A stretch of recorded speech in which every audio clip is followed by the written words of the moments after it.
Hello and welcome in youth academy. आप सभी का स्वागत है हमारे एनसीईआरटी सीरीज़ में, जिसमें हमने अपनी क्लास 6 की पॉलिटी की सारी एनसीईआरटी कंप्लीट कर ली है।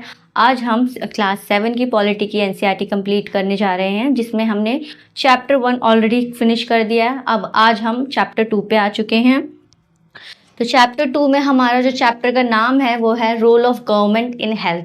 बेसिकली इस क्लास में हम हेल्थ से रिलेटेड सारे हेल्थ के रोल्स देखेंगे, गवर्नमेंट के public and private health infrastructure की बात करेंगे, उनकी फैसिलिटीज़ की बात करेंगे कि कैसे गवर्नमेंट का रोल होता है हेल्थ केयर फैसिलिटी प्रोवाइड करने में। और जैसे कि पता ही हमारा चैप्टर 2 है social and political life, part 2 है। पार्ट 1 हमारा क्लास 6 में आया था। Let's move about the part. तो इसमें हम बेसिकली हेल्थ की, हम इतना हेल्थ पे एम्फिसाइज क्यों कर रहे हैं। आपने अगर अमर्त्य सेन की, हमारे अमर्त्य सेन जो एक ही बहुत ही फेमस इकोनॉमिस्ट हैं, उन्होंने आपको पता ही होगा बेसिक मिनिमम नीड का कॉन्सेप्ट दिया था। मिनिमम नीड का कॉन्सेप्ट दिया था, जिसमें उन्होंने कुछ पैरामीटर्स बताए थे कि ये पैरामीटर्स एक बेसिक मिनिमम नीड के कैटेगरीज में आते हैं। इनका होना सारे सिटीजन्स का एक अधिकार के रूप में माना जाता है। जिसमें हम बात करें तो इसमें हमने हेल्थ की बात की थी, सैनिटेशन की बात की थी, फूड मतलब ज़ीरो हंगर की बात की थी। जो आप अगर देखेंगे तो जो हमारे सस्टेनेबल डेवलपमेंट गोल 70, जो टोटल गोल्स हमारे 17 है, उसमें हमारा गोल नंबर 1 है ज़ीरो हंगर से रिलेटेड। फिर इसमें एजुकेशन की बात हुई है हमारी, ठीक है, इसमें हंगर की बात हुई है, और एजुकेशन की, सैनिटेशन की, हेल्थ की। और हमें ये भी पता है हमारे आर्टिकल 21 में एक क्लीन इन्वायरमेंट की बात हुई है, लाइवलीहुड की बात हुई है। तो ये सारे हमारे बेसिक मिनिमम नीड्स की ही कैटेगरी में आते हैं, जिसमें हम health as a primary parameters के रूप में देख रहे हैं। And how the government played significant role while performing the task और the policies in the context of health. ठीक है,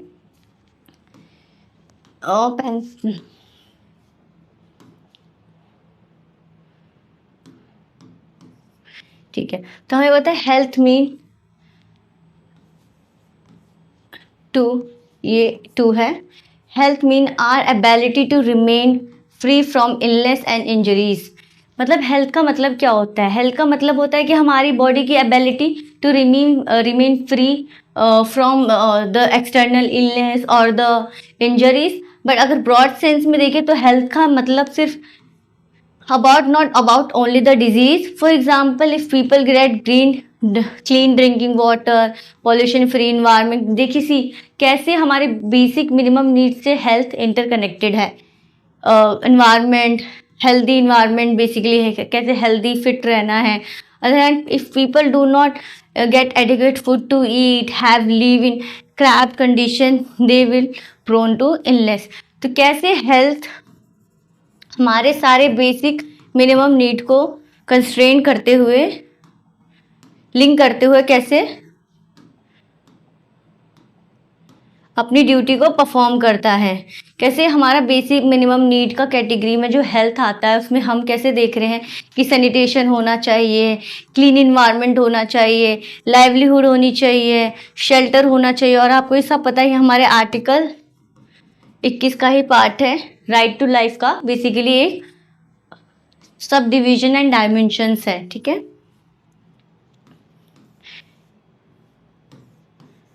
तो हेल्थ का अगर हम essential components of health care देखें, हेल्थ केयर के जो कंपोनेंट्स होते हैं वो बेसिकली 3 में डिवाइडेड होते हैं। पहले देखिए हमारे पास hospitals, labs, blood banks, ambulance होनी चाहिए। मतलब ये पैरामीटर्स होने चाहिए जिसको हम कह सकते हैं कि हमारे पास हेल्थ केयर सिस्टम है, एक स्टैब्लिश हेल्थ केयर सिस्टम है। उसमें हमारा पहला पैरामीटर हो जाता है हमारे पास hospital, labs, blood bank, ambulance होना चाहिए to ensure the effective health care facilities. Doctors होने चाहिए, नर्स, लैब्स, टेक्नीशियंस होने चाहिए, तभी तो हेल्थ केयर फैसिलिटीज़ को एडिक्वेट वे में प्रोवाइड किया जाएगा सिटीजन्स को। फिर साथ ही साथ हमारे मेडिसिन होने चाहिए, इक्विपमेंट्स होने चाहिए, जैसे कि सिटी स्कैनर्स होते हैं, द एक्सरे मशीन्स होती हैं। उससे ही तो हमें पता चलता है कि बीमारी कौन से, पहले हम अर्ली डिटेक्शन करते हैं कैसे हम डिटेक्शन करते हैं, डायग्नोसिस करते हैं, फिर प्रिवेंटेशन जाता है, फिर क्योर करते हैं। तो ये सारे स्टेप्स हैं जो बेसिकली ये फंडामेंटल स्टेप्स है जो कि एक बताता है कि एक हेल्थ केयर सिस्टम होता क्या है। अगर ये तीनों हेल्थ केयर सिस्टम में नहीं होगा तो एक well establish health care system नहीं कहा जा सकता है। इसमें हम हेल्थ केयर इन इंडिया की बात करते हैं, स्पेसिफिकली हम इंडिया के कॉन्टेक्स्ट में देख रहे हैं कि हेल्थ केयर इन इंडिया में क्या है, उसके स्ट्रेंथ्स देखेंगे और उसके चैलेंजेस देखेंगे। या आपको है ना एक मेंस आंसर राइटिंग के लिए बहुत अच्छा पॉइंट हो जाएगा कि कैसे हम चैलेंजेस और उसके और स्ट्रेंथ्स को एक टेबुलर फॉर्म में डिनोट कर रहे हैं। देखिए, India has the largest number of medical colleges. आपको पता है इंडिया में कितने largest number of medical colleges है। इफ हम बात करें MBBS डॉक्टर्स की, इतने वेल क्वालिफाइड डॉक्टर्स होते हैं। Among the largest producer of doctors होते हैं, अप्रोक्सीमेटली मोर देन 30,000 डॉक्टर्स हर एक साल में क्वालिफाई होते हैं टू बिकम अ डॉक्टर। ठीक है, और सिर्फ ये रिपोर्टेड डाटा जैसे MBS जो प्रीमियम इंस्टीट्यूशन से निकलते हैं डॉक्टर्स बन के थे एलिजिबल होते हैं, उन्हीं की डाटास बेसिकली हैं। Health care facilities has grown substantially over years. 1950 में अगर बात करें तो हमारे पास 2717 गवर्नमेंट हॉस्पिटल्स थे, ओनली गवर्नमेंट हॉस्पिटल्स थे इन इंडिया। अगर 1991 की बात करें वेयर एज 11,174 हॉस्पिटल्स थे।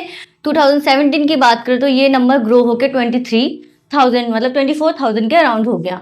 तो यहाँ पर हमारे पहला हो गया कि जिससे डॉक्टर क्वालिफाई हो रहे, एक एजुकेशनल सेटअप है हमारे पास कॉलेजेस हैं, मेडिकल फैसिलिटीज़ हैं कि कैसे डॉक्टर्स को वेल क्वालिफाइड डॉक्टर्स बनाया जाए, कैसे उनमें कैपेसिटी एंड स्किल डेवलपमेंट किया जा सके। साथ ही साथ हमारे हेल्थ केयर फैसिलिटीज़ हैं, हमारे पास इंफ्रास्ट्रक्चर है, हॉस्पिटल का एक्सेस है, ये सब प्रोविजंस हैं हमारे पास हमारे स्ट्रेंथ में, हेल्थ केयर स्ट्रेंथ में। India get largest number of medical tourist. अब टूरिस्ट का मतलब तो हमें पता है, जो घूमने आते हैं, बेसिकली जो एक शहर से दूसरी जगह घूमने जाते हैं। और मेडिकल टूरिस्ट मतलब जो बेसिकली हेल्थ केयर के मामलों में एक शहर से या एक जगह से दूसरी जगह जाते हैं। जैसे कि देखिए, बिहार के लोग एक प्रॉपर मेडिकल इंस्टीट्यूट ना होने के कारण, मतलब एक हाई लेवल हॉस्पिटल ना होने पर यहाँ पर दिल्ली में एम्स में आते हैं, जो कि एम्स में आपको पता है कितना प्रीमियम हॉस्पिटल है। एम्स है, सफदरगंज हॉस्पिटल्स हैं, तो यहाँ पर अपोलो है, इतने सारे दिल्ली में अदर हॉस्पिटल इंस्टीट्यूशन है कि बाहर से ऑल ओवर इंडिया से लोग दिल्ली में अपना इलाज कराने आते हैं। They come from treatment in some of the hospitals in India compare with the best of the world. जो best of the world institution facilities, premium institution facilities provide करते हैं, वहाँ पर मेडिकल टूरिस्ट का आगमन होता है। India is the third largest producer of medicine. देखिए, यहाँ पर हमारा एक फैक्ट हो गया, मेडिसिन के मामले में इंडिया थर्ड लार्जेस्ट प्रोड्यूसर है in the world and is also largest exporter of the medicine. अभी आपने देखा होगा कोरोना पेंडेमिक के समय में इंडिया ने पैरासीटामोल दूसरी कंट्री में भी एक्सपोर्ट किया है। ठीक है, और इसका मतलब क्या हो रहा है, विदाउट एनी कॉस्ट उन्होंने बेसिकली ह्यूमैनिटेरियन एड प्रोवाइड की है पैरासीटामोल के मामले में। ठीक है, और यहाँ पर देखिए हम एक्सपोर्टर भी हैं, साथ ही साथ third largest producer of medicine भी है। अब इन चारों पैरामीटर से हमें पता चलता है कि इंडिया के पास एक हेल्थ केयर सिस्टम इस्टेब्लिश है, well health care system establish है, जिसमें हमारे पास डॉक्टर्स भी हैं, एक हमारे पास well qualified skill develop doctors हैं, हमारे पास इंफ्रास्ट्रक्चर फैसिलिटीज़ प्रोवाइडेड है, हमारे पास मेडिसिन भी, इवन हम मेडिसिन एक्सपोर्ट भी करते हैं एंड थर्ड लार्जेस्ट प्रोड्यूस भी करते हैं। हमने जितने भी जो बेस देखे थे जिसको हेल्थ केयर सिस्टम कहा जा सके वो सब है हमारे पास। साथ ही साथ अब PM कि हमारे जो जन औषधि केंद्र हुए, जन औषधि केंद्र आपको हर मोहल्ले एरियाज़ में मिलेंगे, जिसमें आपको जेनरिक मेडिसिन प्रोवाइड होती है।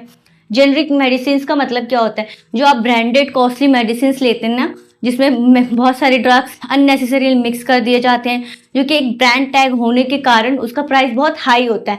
वेयर जो जन औषधि केंद्र है हमारे यहाँ पर एरियाज़ में, हर एरियाज़ में होंगे PM जन औषधि केंद्र, उसमें क्या होता है, जो यही सेम मेडिसिन सेम ड्रग से बना हुआ आपको लो प्राइस में गवर्नमेंट प्रोवाइड करती है। ठीक है, अभी कुछ वुमेन्स के पास सैनिटरी नैपकिन खरीदने के पैसे नहीं होते, तो आप जन औषधि केंद्र जाएंगे जहाँ पर आपको 1 रुपये में एक नैपकिन प्रोवाइड होगा। ठीक है, आप इसकी फैसिलिटीज़ उठा सकते हैं। तो ये आयुष्मान भारत स्कीम के अंदर ये सारे जन औषधि केंद्र स्टैब्लिश किए गए हैं हर एक एरियाज़ में। अब वही हम चैलेंजेस देख लेते हैं कि इंडिया के हेल्थ केयर में क्या क्या चैलेंजेस मौजूद हैं। Most doctors settle in urban areas.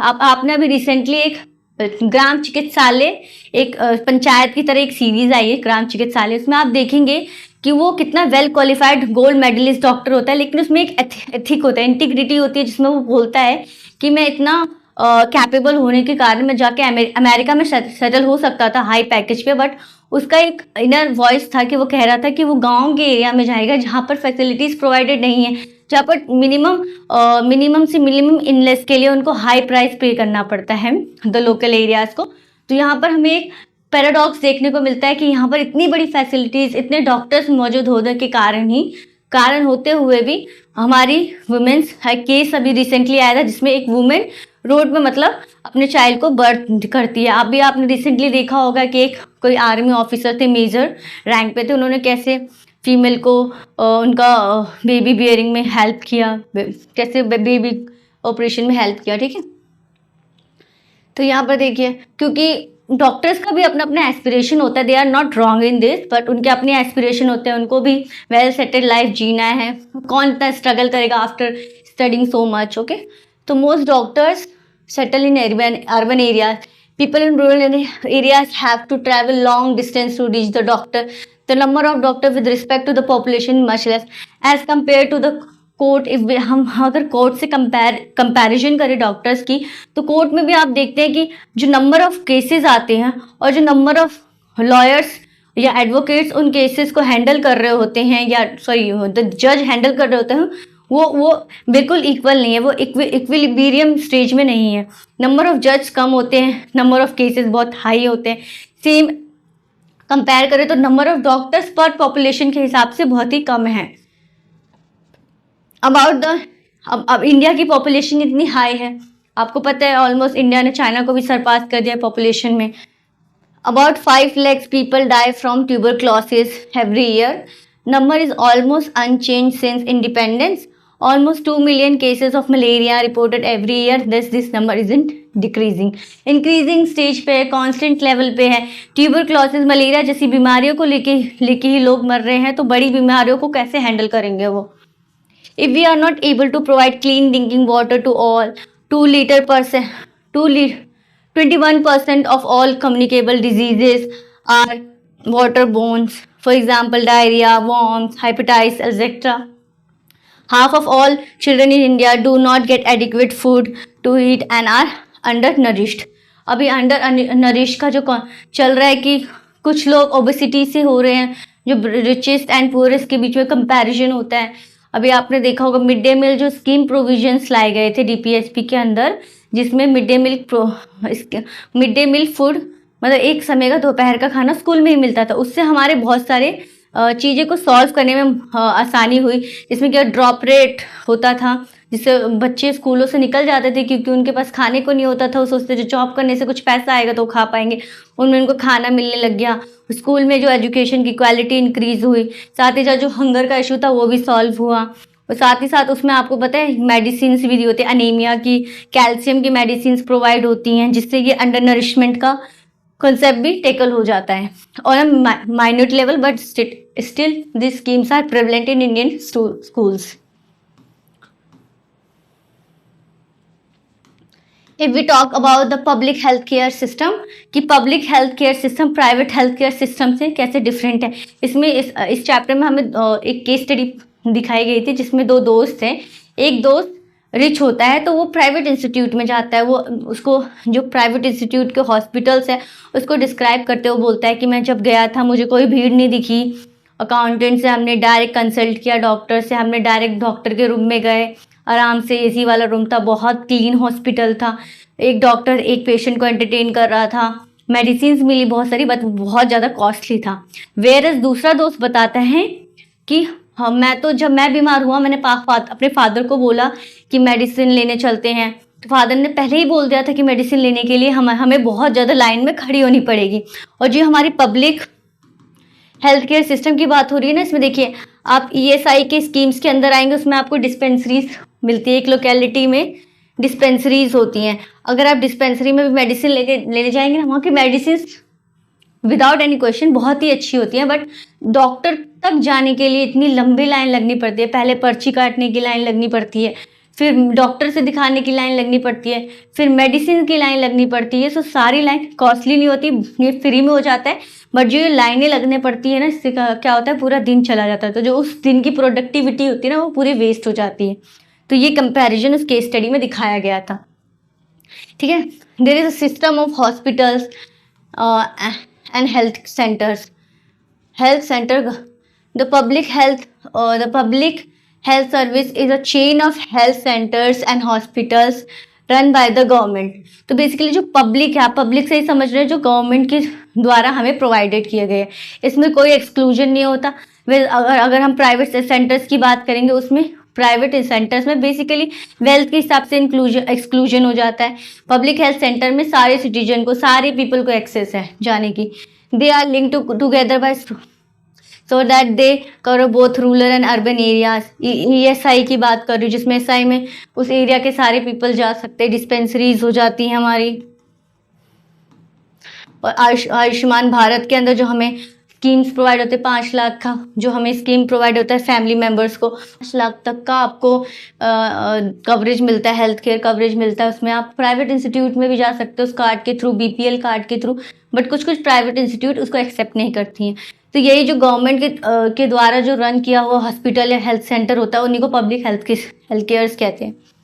ठीक है, why we call them public, see हम पब्लिक क्यों कहते हैं? They are meant for all, no exclusion. See मैंने एक्सक्लूजन का टर्म किया, इसमें कोई एक्सक्लूजन नहीं होता है, कोई नेगेटिव और पॉजिटिव एक्सटर्नैलिटीज नहीं होती है। Resources, money needed to be run this are provided by public in form of taxes. Basically जो पब्लिक हेल्थ केयर इंस्टीट्यूशंस हमें गवर्नमेंट के थ्रू प्रोवाइडेड होते हैं, जिसमें नो एक्सक्लूजन होता है, वो बेसिकली हमारे ही टैक्सेस से चलते हैं। तो इसलिए वो उसमें कोई एक्सक्लूजन का कोई फंडा नहीं रहता। अभी देखिए, प्राइमरी हेल्थ केयर्स होती हैं, फिर CHC होती है, सुपर स्पेशलाइज्ड हॉस्पिटल्स होते हैं, जिसमें एम्स आ जाता है, सफदरगंज हॉस्पिटल्स आ जाता है, दिल्ली के अपोलोज जो कि प्राइवेट हैं, और बहुत जैसे कि एक हमारा यहाँ पर एरिया में एक बहुत फेमस हॉस्पिटल है जो कि partially government and partially private hospitals हैं। प्राइमरी हेल्थ केयर जिसकी डिस्पेंसरीज, ये सब प्राइमरी हेल्थ केयर के अंदर आ जाती हैं। Function of the public health care system, उनका फंक्शन क्या होता है? Provide quality health care. Of course सबका पहला ही एस्पिरेशन होता है कि वो क्वालिटी हेल्थ केयर प्रोवाइड करे, सर्विसेज प्रोवाइड करे, फ्री हो, एट द लो कॉस्ट हो। फ्री हो या तो लो कॉस्ट पे, जैसे हम अभी जन औषधि केंद्र के बारे में जेनेरिक मेडिसिन की बोल रहे हैं, जो कि लो कॉस्ट पे मिलती है हमें। So that even the poor can seek treatment, take action to prevent the spread of diseases such as TB, malaria, jaundice, cholera, etc. Public health care system, according to our constitution के provision के अंदर ही, it is primary duty of the government to ensure welfare of the people। DPSP इसमें बताया गया है ना कि welfarism का अप्रोच DPSP लेके चलता है, कि कैसे वेलफेयर के अप्रोच को चलते हुए हमें पीपल को प्राइमरी ड्यूटी है गवर्नमेंट की, हमें पीपल को वेलफेयर प्रोवाइड करना in the scheme of the basic minimum needs provide करना, शेल्टर प्रोवाइड करना। अभी PM आवास योजना 2.0 आया है, जिसमें शेल्टर का भी प्रोविजन आया है। And provide health care facilities to all. The government must safeguard the right to life of every person, जो कि आर्टिकल 21 में इंश्राइंड है, fundamental duty. Court also said that it was the duty of the government to provide necessary health services, treatment in emergency situation. Hospitals, medical staff must fill their duty to providing the necessary treatments। Story of the Hakim Sheikh की है, जो कि पश्चिम बंगाल खेत मजदूर समिति and organisation of member था। उनका agricultural labourers है जो वेस्ट बंगाल के हैं। वैसे एक ऑर्गेनाइजेशन है कल्चरल लेबरर्स के, वो वेस्ट बंगाल में। On the evening 1921 he accidentally fall of the running train and suffered head injury. Running train से गिर गया, उनको हेड इंजरी हो गई और उनको इमीडिएट ट्रीटमेंट की ज़रूरत थी। He took to the hospital in Kolkata, but they refuse to admit it, did not have a spare bed. ठीक है, उनके पास कोई बेड नहीं था, इसलिए रिफ्यूज़ कर दिया। Another hospital did not have the facility specialised doctors, treatments. जो कि बेसिकली जो हमने हेल्थ केयर के जो बेस देखा है कि इसमें डॉक्टर्स होने चाहिए, फैसिलिटीज़ होनी चाहिए, इंफ्रास्ट्रक्चर होना चाहिए इन the form of beds, medicine होने चाहिए हैं, CT स्कैनर्स होने चाहिए, जो कि बेसिक इंफ्रास्ट्रक्चर है। स्पेंड 14 घंटे उन्होंने क्रिटिकल स्टेट में बिताया, 8 डिफरेंट गवर्नमेंट हॉस्पिटल में ढूंढे और किसी ने भी उनको एडमिट नहीं किया। Finally he admitted to the private hospital. Basically scenario था ना, पब्लिक हॉस्पिटल की बात चल रही थी, क्योंकि पब्लिक हॉस्पिटल में ही बेड अवेलेबल नहीं होते, प्राइवेट में तो होते ही हैं, क्योंकि प्राइवेट इतना कॉस्टली होता है। Where he receive treatment, he spent a lot of money on his treatment, angry and upset over the indifferent attitude of all the hospital that refuse to admit him. Hakim Sheikh and PBKMS, जो कि ये organisation थी, file a case in court. Okay, इसी केस पे के आधार पे हमें बोला गया कि safeguard of right of life of every person and primary duty of the government to ensure the welfare of the people and provide the healthcare facilities to all.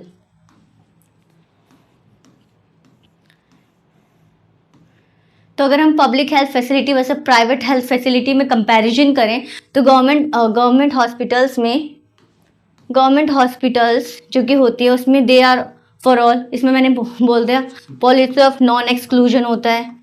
Non exclusion किस लिए होता है? क्योंकि taxes तो सब भरते हैं ना, every citizen of this country pay tax in the form of direct or indirect tax, whatever it is, but we pay tax। तो इसमें नो एक्सक्लूजन की पॉलिसी होती है। एक्सक्लूजनरी इज इन नेचर, पे एंड यूज, मतलब आप पे करें, आप यूज करें, ठीक है। Funded by the government by tax payers money, ठीक है। Funded by the individual and corporate, basically rich जो होते हैं, जो ऑनर्स होते हैं हॉस्पिटल्स के, उनके द्वारा फंडेड होता है।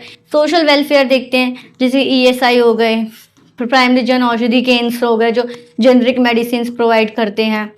आयुष्मान भारत कार्ड जो होता है, BPL के अंदर भी कुछ लोगों को छूट मिलती है। एम लार्जली प्रॉफिट ओरिएंटेड होता है, कैपिटलिस्ट अप्रोच होती है इनकी। ये देखिए पब्लिक हेल्थ केयर फैसिलिटी वैसे private health care facility, but एक कंपैरिजन प्रोवाइड किया गया कि पब्लिक हेल्थ केयर फैसिलिटी में इवन बेड भी प्रॉपर तरीके से नहीं है, ग्लूकोज का सिस्टम नहीं है, यहाँ पर कोई बैठने का तरीका नहीं है, अनहाइजीनिक कंडीशन है।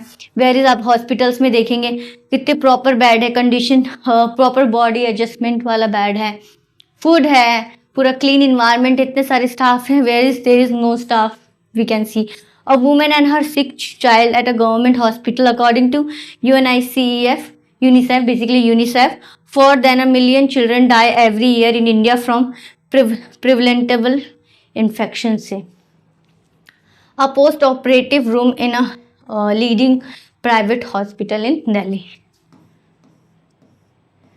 Is adequate healthcare available to all? तो यहाँ पर एक क्वेश्चन इम्पोज किया गया है, क्या ये जो इंडिया में हेल्थ केयर प्रोवाइड किया जा रहा है in the form of public और प्राइवेट, बेसिकली पब्लिक स्फीयर में, क्या ये एडिक्वेट है as per the population and as per the demand of the population? देख लेते हैं। In India we face a situation where private services are increasing but public services are not. What is the available to the people are mainly private services. These are concentrated in urban areas. The cost of these services is rather high. Medicine basically कह रहे हैं कि private जो public services है उसका demand बढ़ता जा रहा है, गवर्नमेंट का लो होता जा रहा है इन द रिस्पेक्ट ऑफ कि वो इतना कॉस्टली होता है, फिर भी इतना डिमांड क्यों है? ठीक है, expensive, many people can't afford them, have to borrow money to way, मतलब बेसिकली मनी लेना पड़ता है, कर्जा लेना पड़ता है अपनी फैमिली के इलनेस को ठीक करने के लिए, ट्रीटमेंट लेने के लिए। Barely 20% of the population can afford all the medicine that they require during an illness. It was reported in study that 40% of the people who are admitted to the hospital for some illness or injury have to borrow money or sell some their possession to pay for the expenses. तो इसमें government hospitals है, private hospitals है, public hospitals भी है, लेकिन private का इतना demand क्यों है जबकि उसका इतना ज़्यादा हाई प्राइस होता है फॉर द ट्रीटमेंट कि even they sell their possessions to to bear the cost of the expenses. देखिए यहाँ पर देखिए जन औषधि मेडिकल स्टोर्स, दाम कम दवाई उत्तम की बात हो रही है। किसी की poverty, illness, hospital, borrow money कैसे एक दूसरे से लिंक्ड है, एक साइकिल की तरह लिंक्ड है। Poverty, some private services encourage incorrect practices to earn more. At the time, inexpensive alternative though available may not be used. For example, some medical practitioners are found to be prescribing superfluous medicines in injections to saline when simple medicines may suffice, जैसे कि generic medicine, मतलब जो हमें medicine लेने की आवश्यकता होती है, नेसेसरी होता है इतना, वो उनको ना देते हुए वो इतना सुपरफेलियस मेडिसिन हमें प्रिस्क्राइब कर देते हैं, जो कि बहुत कॉस्टली होता है, क्योंकि उनको बेसिकली अपना प्रॉफिट देखना है। कैपिटलिस्ट आइडिया होता है, कैपिटलिस्ट इन ओरिएंटेशन होता है कि उनको चाहिए कि मैक्सिमम मनी इनसे एक्सट्रैक्ट कर सकें। तो वो सुपरफेलियस इतने ज़्यादा इंजेक्शंस दे देते हैं कि वो मेडिसिन की ज़रूरत भी नहीं होता, इतना कॉस्टली ब्रांडेड मेडिसिन लिख देते हैं, और साथ ही ये भी बोल देते हैं कि इसी ब्रांड का खरीदना है आपको, जबकि जेनरिक मेडिसिन वही हमें लो कॉस्ट पे प्रोवाइड करती है।